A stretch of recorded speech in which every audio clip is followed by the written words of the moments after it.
or 3 or however many you want on the motorways is going to be great.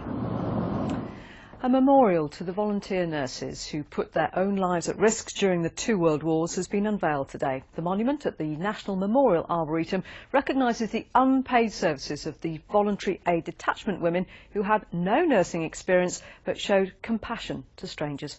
Joan Cummins reports. Burntwood Military Hospital is now a housing estate, but in May 1940, 18-year-old volunteer nurse Ethel found herself helping hundreds of soldiers who'd survived Dunkirk. They were still in their uniforms, just how they'd been picked up off the beaches, and the mud and the blood was all, over them.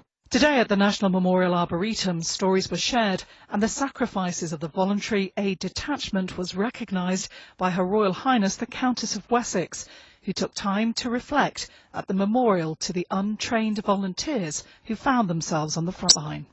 Remembering nurses who freely gave their lives in 2 world wars in the service of those for whom they cared.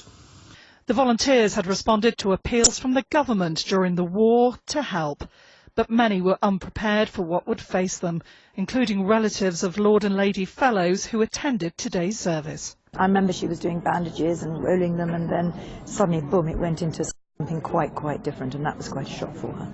Suddenly they were assisting at amputations. I mean, it was a terribly shocking experience for these women, and they just had to somehow get on with it.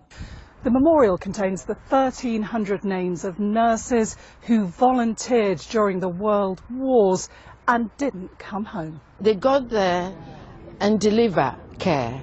It was a dangerous place for anyone to be in, but they volunteered, knowing the risk, and that only comes with compassion and love.